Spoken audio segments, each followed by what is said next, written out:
नमः शिवाय।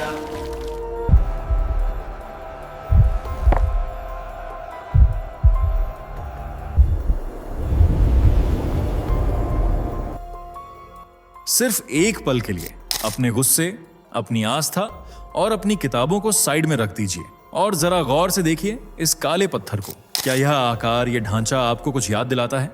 दुनिया जिसे संगे अस्वद कहती है, अगर मैं कहूं कि वह असल में एक शिवलिंग है जिसे 1400 सालों से एक अलग नाम दिया गया है, तो क्या आप यकीन करेंगे? रुकिए, वीडियो बंद करने से पहले मेरी बात सुनिए, क्योंकि यह सवाल मैंने नहीं, इतिहास के उन पन्नों ने पूछा है जिन्हें शायद जानबूझकर फाड़ दिया गया। आज हम सिर्फ थ्योरी की बात नहीं करेंगे, हम बात करेंगे उन 3 निर्विवाद पैटर्न जो मक्का और सनातन धर्म के बीच एक अनदेखा पुल बनाते हैं। वह चांद, वह पानी और वह परिक्रमा, क्या यह सब महज एक इत्तेफाका है या फिर यह एक महान सांस्कृतिक चोरी है जिसे हमसे छिपाया गया? अगले 10 मिनट में मैं आपके सामने ऐसे सबूत रखने वाला हूं जो आपको यह सोचने पर मजबूर कर देंगे कि क्या हम अब तक एक अधूरा सच जी रहे थे। यह वीडियो आपकी पूरी हिस्ट्री को देखने का नजरिया बदल देगा। सच कड़वा हो सकता है, लेकिन क्या आप उसे सुनने की हिम्मत रखते हैं? चलिए पर्दा उठाते हैं। चलिए जरा फटाफट कमेंट करके बताइए आपको यह वीडियो कैसे मिला। क्या आपने इसे खुद सर्च किया था या फिर अचानक आपकी स्क्रीन पर आ गया और आपने जिज्ञासा में क्लिक कर दिया? जल्दी जल्दी लिखिए, क्योंकि हमें सच में जानना है कि आजकल YouTube हमारे वीडियो आप तक कैसे पहुंचा रहा है। आपकी एक लाइन हमें बहुत कुछ समझा सकती है। और हाँ, अगर आपने अभी तक फैक्ट मंत्रा चैनल को सब्सक्राइब नहीं किया है तो अभी कर लीजिए, क्योंकि ये सिर्फ एक चैनल नहीं है, ये है नए युग की सनातन लहर, जहां आपको मिलती है हर वो ट्रेंडिंग सच्चाई जो बाकी जगह दबा दी जाती है। वीडियो पसंद आ रहा है तो लाइक जरूर कीजिए ताकि ये बात और ज्यादा लोगों तक पहुंचे। अब बिना समय गंवाए चलिए वीडियो में आगे बढ़ते हैं। दुनिया में कुछ सवाल ऐसे होते हैं जिन्हें पूछने से पहले हम 100 बार सोचते हैं। ये सवाल बंद कमरों में दोस्तों के बीच धीमी आवाज में पूछे जाते हैं, लेकिन खुलेआम कभी नहीं, क्योंकि हमें डर लगता है। इतिहास को चुनौती देने का डर, सच का सामना करने का डर। लेकिन आज हम वो डर किनारे रख रहे हैं। आज का सवाल वो है जो शायद आपने इंटरनेट के किसी कोने में पढ़ा होगा या किसी बुजुर्ग के मुंह से सुना होगा। सवाल सीधा है, क्या मक्का असल में एक शिव मंदिर था? रुकिए, इससे पहले कि आप कमेंट सेक्शन में बहस शुरू करें या इसे झूठ बोलकर वीडियो बंद करें, बस अगले कुछ मिनट मुझे दीजिए। मैं यहाँ किसी धर्म को नीचा दिखाने नहीं आया हूँ। सोचिए जरा, अरब के रेगिस्तान में वो काला पत्थर हज्र अल अस्वद, वो सफेद कपड़े पहनकर परिक्रमा करना, वो पवित्र पानी जमजम, क्या ये सब बस एक इत्तेफाक है या फिर ये किसी भूली हुई सच्चाई के टुकड़े हैं जो हमसे छिपाए गए? आज हम भावनाओं से नहीं, तर्क और सबूतों से बात करेंगे। हम वो सबूत देखेंगे जो आंखों के सामने होकर भी दिखाई नहीं देते। आज हम इतिहास के उस मना किए गए पन्ने को खोलने वाले हैं। तो क्या आप तैयार हैं उस सच को सुनने के लिए जो शायद आपका नजरिया हमेशा के लिए बदल दे? चलिए शुरू करते हैं। सबसे पहले इस पूरी चर्चा के मुख्य बिंदु पर आते हैं, वो काला पत्थर। अगर आपने उसकी तस्वीर ध्यान से देखी है तो एक पल के लिए बाकी सब भूल जाइए और सिर्फ उसके आकार पर गौर कीजिए। काबा के पूर्वी कोने में जमीन से कुछ फीट ऊपर लगा यह पत्थर न तो पूरा गोल है और न ही चौकोर। यह एक अंडाकार काला पत्थर है जो चांदी के एक फ्रेम में जड्डा हुआ है। अब जरा अपने मन में एक शिवलिंग की तस्वीर लाइए, खास तौर पर वो शिवलिंग जो हमारे प्राचीन मंदिरों में दिखते हैं। एक चमकदार काला पत्थर जो चांदी के आधार, जिसे हम अर्घ कहते हैं, उसके बीच में स्थापित होता है। हज्र अल अस्वद का वो चांदी का घेरा, क्या वो आपको शिवलिंग के उसी अर्घ की याद नहीं दिलाता जिसके बिना शिवलिंग अधूरा माना जाता है? थोड़ा और गहराई में चलते हैं। विज्ञान कहता है कि वह काला पत्थर शायद अंतरिक्ष से गिरा एक उल्का पिंड है, और हमारी मान्यताओं में हमारे कई ज्योतिर्लिंग और प्राचीन शिवलिंग भी स्वयंभू माने जाते हैं, जिनका सीधा संबंध आकाश या ब्रह्मांडीय ऊर्जा से होता है। सोचिए, 2 अलग संस्कृतियां, 2 अलग जगह, लेकिन पवित्र पत्थर का रूप और उसका ढांचा बिल्कुल एक जैसा। क्या यह सिर्फ संयोग है कि जिस तरह हम शिवलिंग को छूते हैं, उस पर सिर टेकते हैं, ठीक वैसे ही उस काले पत्थर को चूमने की परंपरा है? आकार वही, रंग वही, और उसके चारों तरफ चांदी का वो घेरा। आंखें धोखा नहीं खा रही हैं दोस्तों। ये समानता इतनी गहरी है कि इसे बस इत्तेफाक बोलकर टालना मुश्किल हो जाता है। अब पत्थरों से आगे बढ़कर जरा उन रस्मों और तौर तरीकों को देखते हैं जो वहां निभाए जाते हैं। जब आप किसी शिव मंदिर जाते हैं तो पूजा के बाद सबसे पहले क्या करते हैं? आप गर्भगृह या मुख्य मूर्ति के चारों ओर गोल गोल घूमते हैं। इसे हम परिक्रमा कहते हैं। यह हमारी पूजा का एक अनिवार्य हिस्सा है। अब जरा मक्का के दृश्यों को याद कीजिए। वहां लाखों लोग उस काले ढांचे यानी काबा के चारों ओर ठीक वैसे ही गोल गोल घूमते हैं। वहां इसे तवाफ कहा जाता है। लेकिन रुकिए, बात सिर्फ घूमने की नहीं है, बात है 7 बार घूमने की। हज के दौरान काबा के ठीक 7 चक्कर लगाए जाते हैं। अब अपनी संस्कृति को देखिए, विवाह में 7 फेरे, आकाश में सप्तर्षि, संगीत के 7 सुर। ये 7 का अंक हमारे लिए कितना पवित्र है। क्या यह अजीब नहीं लगता कि वहां भी परिक्रमा की संख्या ठीक 7 ही है, न 6 न 8, पूरे 7। समानताएं यहीं खत्म नहीं होती। पानी यानी जल, शिव जी का अभिषेक बिना जल के अधूरा है। गंगा जल को हम जीवन और मोक्ष का प्रतीक मानते हैं, और वहां मक्का में वहां जमजम का पवित्र पानी है। हज की यात्रा तब तक पूरी नहीं मानी जाती जब तक श्रद्धालु उस पवित्र कुएं का पानी न पी लें। सोचिए जरा, सिर मुंडवाना, बिना सिलाई के सफेद कपड़े पहनना और पवित्र जल का इतना महत्व। क्या यह सब आपको किसी भारतीय तीर्थ यात्रा की याद नहीं दिलाता? क्या यह मुमकिन है कि ये सारी रस्में किसी एक ही पुरानी परंपरा की यादें हैं जो समय के साथ 2 अलग अलग धर्मों में बंट गईं? क्योंकि इतना बड़ा संयोग होना आसानी से गले नहीं उतरता। अब जरा नजर ऊपर उठाते हैं आसमान की तरफ। इस्लाम का सबसे बड़ा और सबसे पहचाना जाने वाला निशान क्या है? वो आधा चांद जो आपको हर मस्जिद के ऊपर, हर झंडे पर और हर पवित्र जगह पर मिल जाएगा। चांद ही वो प्रतीक है जिससे इनके महीने और त्योहार तय होते हैं। अब जरा महादेव का ध्यान कीजिए। हम उन्हें किस नाम से बुलाते हैं? चंद्रशेखर, यानी वो जिसके सिर पर चंद्रमा विराजमान है। क्या ये आपको सोचने पर मजबूर नहीं करता कि एक तरफ वो देवता हैं जिन्होंने चांद को अपने सिर पर सजा रखा है, और दूसरी तरफ वो संस्कृति है जो उसी चांद को सबसे पवित्र मानती है। बात सिर्फ चांद की नहीं है, बात पानी की भी है। हम सब जानते हैं कि शिव और जल का रिश्ता कितना गहरा है। पुराण कहते हैं कि गंगा शिव जी की जटाओं से निकलती है। जहां शिव हैं वहां पवित्र धारा का होना तय है। और मक्का में क्या है? रेगिस्तान के बीचों बीच, जहां पानी का नाम और निशान नहीं होना चाहिए। वहां हजारों सालों से जमजम का कुआं बह रहा है। काबा के बिल्कुल पास एक तरफ शिव की जटाओं से बहती गंगा और दूसरी तरफ काबा के चरणों में बहता जमजम। चांद सिर पर और पानी चरणों में। ये नक्शा, ये ढांचा बिल्कुल वैसा ही है जैसा हम हजारों सालों से शिव के रूप में पूजते आ रहे हैं। क्या ब्रह्मांड के ये 2 सबसे बड़े प्रतीक, चांद और पानी, बस ऐसे ही 2 अलग अलग जगहों पर कॉमन हो गए? या यह इशारा है उस सोर्स की तरफ जो अब भुला दिया गया है? अब बात करते हैं उस लिबास की, उस पहनावे की जो इस यात्रा के दौरान पहना जाता है। आप और हम जानते हैं कि जब कोई हज पर जाता है तो वो अपने महंगे सूट बूट, गद्दियां और सारी शान और शौकत उतार देता है। वहां शरीर पर होते हैं सिर्फ 2 सफेद कपड़े, वो भी बिना सिलाई के, जिसे एहराम कहा जाता है। एक कपड़ा कमर के नीचे और एक कंधों के ऊपर। अब जरा हमारे दक्षिण भारत के मंदिरों को याद कीजिए, या किसी भी बद्धी वैदिक पूजा में बैठे यजमान को देखिए। हम पूजा के समय क्या पहनते हैं? धोती और अंगवस्त्रम।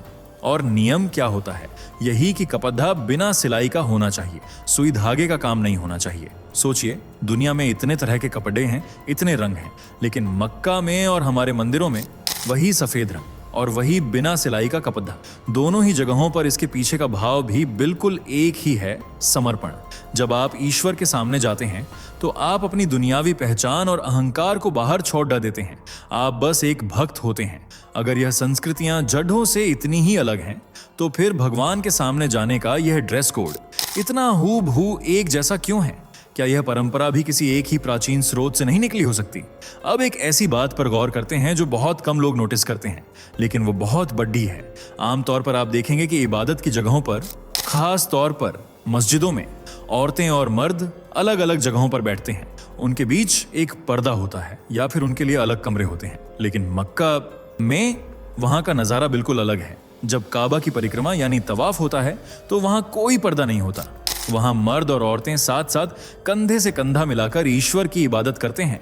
वहां वो भेदभाव मिट जाता है जो बाहर की दुनिया में दिखता है। अब जरा अपनी संस्कृति को देखिए। हम शिव को किस रूप में जानते हैं? हम उन्हें अर्धनारीश्वर कहते हैं, यानी वो ईश्वर जो आधा पुरुष है और आधा स्त्री। हमारी फिलॉसफी कहती है कि शिव बिना शक्ति के अधूरे हैं, यानी नर और नारी दोनों मिलकर ही पूर्णता बनाते हैं। शैव मत यानी शिव को मानने वाले संप्रदाय में स्त्री और पुरुष को पूजा में बराबर का हक है। तो सोचिए, मक्का में यह अनोखी परंपरा जहां स्त्री और पुरुष का भेद मिट जाता है, क्या यह उसी अर्धनारीश्वर के सिद्धांत की एक झलक नहीं है? क्या यह उस प्राचीन सोच का हिस्सा नहीं है जो मानती थी कि ईश्वर के सामने लिंग का कोई मतलब नहीं रह जाता? यह समानता सिर्फ रस्मों की नहीं बल्कि सोच की भी है। अब थोड़ा इतिहास और भूगोल यानी ज्योग्राफी की तरफ चलते हैं, अक्सर हमें लगता है कि अरब देश हमेशा से दुनिया से कटे हुए थे, लेकिन सच ये है कि हजारों साल पहले भी दुनिया आपस में जुद्धी हुई थी। उस जमाने में सिल्क रूट और मसालों के व्यापार के रास्ते हुआ करते थे। भारत के व्यापारी अपने मसाले और कीमती सामान लेकर अरब के रास्ते ही पश्चिमी देशों तक जाते थे। अब एक बात सोचिए, पुराने जमाने में जब व्यापारी महीनों लंबी यात्रा पर निकलते थे तो वो अनजान जगहों पर अपने रुकने का ठिकाना बनाते थे, और जहां भारतीय रुकते थे वहां वो क्या बनाते थे? अपने देवता का मंदिर, ताकि परदेश में भी उन्हें सुरक्षा और शांति महसूस हो सके। इतिहास गवाह है कि मक्का उस समय एक बहुत बड़ा ट्रेडिंग हब यानी व्यापार का केंद्र था। यहाँ अलग अलग देशों के काफिले रुकते थे, सामान की अदला बदली होती थी। क्या यह लॉजिक सही नहीं लगता कि उन भारतीय व्यापारियों ने, जो शिव के भक्त थे, वहां अपनी पूजा के लिए एक छोटा सा मंदिर या एक स्थान बनाया हो? जैसे आज भी आप अमेरिका या लंदन जाइए तो वहां भारतीयों ने अपने मंदिर बना रखे हैं। तो क्या हजारों साल पहले जब भारत और अरब का व्यापार अपने चरम पर था, तब वहां एक शिव मंदिर का होना नामुमकिन है? शायद मक्का शुरुआत में सिर्फ एक पगडंडी ढाब था जहां व्यापारियों ने महादेव को स्थापित किया था, और धीरे धीरे वो जगह इतनी पवित्र हो गई कि वहां की स्थानीय संस्कृति ने उसे अपना लिया। ये कोई जादू नहीं, बल्कि इतिहास का एक बहुत ही व्यावहारिक पहलू है। अब हम इतिहास की गड्ढी को थोड़ा और पीछे घुमाते हैं, उस दौर में जब वहां इस्लाम नहीं आया था, जिसे अरब के इतिहास में झालियत का दौर कहा जाता है। इतिहास की किताबें, यहाँ तक कि खुद इस्लामिक इतिहास भी ये मानता है कि पैगंबर के आने से पहले काबा खाली नहीं था। उस वक्त काबा के अंदर और उसके आसपास 360 मूर्तियां रखी हुई थीं। जी हाँ, 360 अलग अलग देवी देवता। अब जरा रुकिए और हमारे मंदिरों की बनावट को याद कीजिए। हमारे यहाँ बड़े मंदिरों में क्या होता है? बीच में मुख्य देवता गर्भगृह होते हैं और उनके चारों तरफ परिवार देवता या अन्य देवी देवताओं की छोटी छोटी मूर्तियां होती हैं। ये 360 का आंकड़ा भी बहुत दिलचस्प है। ये साल के दिनों को दर्शाता है या फिर ब्रह्मांड के 360 डिग्री के चक्र को। प्राचीन हिंदू मंदिरों का नक्शा अक्सर इसी कॉस्मिक ज्योमेट्री या खगोलीय विज्ञान के हिसाब से बनाया जाता था। फिर एक दिन इतिहास बदला, मक्का फतह हुआ और हुक्म दिया गया कि उन 360 मूर्तियों को हटा दिया जाए तो डांट दिया जाए। सब कुछ तोड़ा गया, सब कुछ हटाया गया, लेकिन वो मुख्य काला पत्थर हज्र अल अस्वद वहीं का वहीं रहा। उसे नहीं तोड़ा गया। उसे आज भी वही इज्जत हासिल है। सवाल यह उठता है कि अगर मूर्ति पूजा या पत्थरों को पूजना मना था, तो फिर उस एक पत्थर को क्यों बख्श दिया गया? उसे केंद्र में क्यों रखा गया?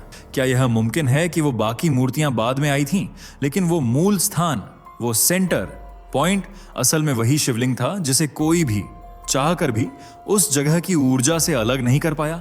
अब शब्दों के खेल को समझते हैं। कहा जाता है कि इतिहास मिटाया जा सकता है, इमारतें तोड़ी जा सकती हैं, लेकिन शब्द और नाम अपने अंदर गहरे राज छुपाए रखते हैं। सबसे पहले उस जगह का नाम लीजिए, काबा।